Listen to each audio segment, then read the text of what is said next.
Updated December 28, 2017, 16 hours 3 minutes and 20 seconds. A secret affair, a royal snub and a bullied prince. Season 2 of The Crown makes some intriguing claims about the royal family and their lives in the late 1950s.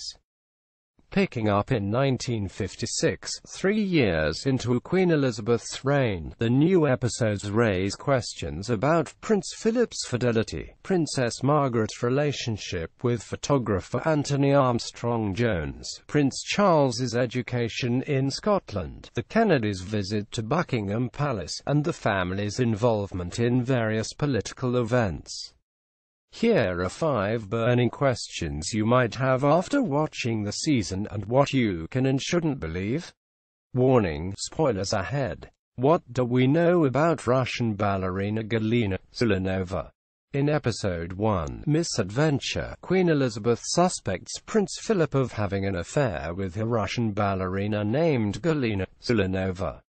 She becomes suspicious when she finds a framed photograph of Zelenova in his suitcase just before he heads off on a 5-month tour of the Commonwealth. However, there is no evidence that Prince Philip ever had an intimate relationship with Zelenova in real life. There have been rumors about the Duke of Edinburgh's fidelity over the years, but none have been substantiated. It is true, however, that Zelenova traveled to Britain with Russia's Bolshoi Ballet at the height of the Cold War in 1956, the same year Britain was rocked by the Suez Crisis, which we see play out in the show. The tour generated much excitement in the UK, and also reportedly for young Prince Charles. A report in the Argus, a daily newspaper published in Melbourne at the time, said the prince had gone to a matinee performance with the Queen Mother hoping to see Zelenova dance. She happened not to be dancing that day, but did get to meet the prima ballerina during an interval. More on Prince Charles later. What really happened when the Kennedys met the Queen? This season we see the Queen welcome then U.S. President John F. Kennedy and his wife Jackie to Buckingham Palace. The Queen is initially jealous of Jackie's beauty and intelligence, but is delighted when she later finds common ground with the U.S. First Lady. But then rumors spread that Jackie has been bad-mouthing the palace and the Queen, calling her unremarkable. That lights a fire under Queen Elizabeth at the peak of the season, until she hears of Mr. Kennedy's assassination. Much of this storyline is true, but some parts have been embellished. Mr. and Mrs. Kennedy visited Buckingham Palace on June 5 in 1961, arriving to much fanfare. According to a fact-check done by The Washington Post, there was some tension between Mrs. Kennedy and the Queen at the time, and various biographies of Jackie Kennedy's life say the First Lady wasn't a fan of the royal family. But the timeline is stretched. While the whole drama happens over one episode in The Crown, JFK's assassination actually came some 2.5 years after the meeting. In November 1963, did the Queen really dance with Ghana's first PM? Yep, this one is true.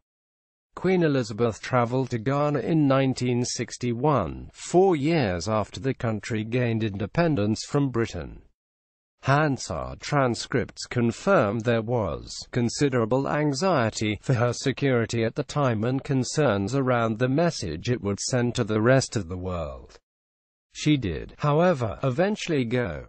Then on November 20, she danced with the country's first Prime Minister Kwame Nkrumah at the High Life ball held in the country's capital, Accra. As we see in the show, it was a nervous time for her staff. The Canberra Times reported at the time that, when the Queen returned to her table, one of her detectives who had followed her around the floor wiped his brow with relief, as Margaret and Tony's marriage last. Spoiler alert, no. Princess Margaret and Anthony Armstrong-Jones, who took the title Earl of Snowdon after the marriage, divorced in 1978, something we're sure to see next season. And as we see in the show, their 18-year marriage was a scandal from the start. Being a bohemian photographer, Armstrong Jones was an unconventional match for Princess Margaret, and the relationship was plagued by rumors of secret affairs. After they separated in 1976, the Australian Women's Weekly ran the headline, "Two fascinating people who should never have married." Many speculated on how long the union could possibly last, the report said. The Earl died in January this year. Princess Margaret died in 2002. Did Charles really have such a bad time at Gordonstoun? This season we learn how Prince Charles came to attend Gordonstoun, a boarding school in Scotland that his father also attended as a child. The school was famous for being tough and for challenging its students physically. Today, it still spruiks a unique curriculum that requires all students to undergo outdoor education. Prince Charles is often quoted as describing his time there as a prison sentence. In 1994, the Canberra Times quoted him as saying it was such hell. The language they use is horrid, he reportedly said.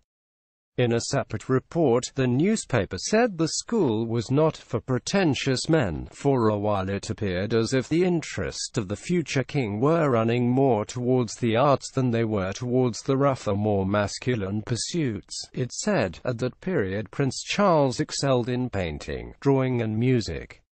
He even baked several well-baked cakes. That was about the time when plans to send Prince Charles to Eton were shelved, and Gordonstoun was selected instead. Topics: television, arts and entertainment, royal and imperial matters, human interest, England, United Kingdom. First posted December 28, 2017, 9 hours, 24 minutes and 16 seconds.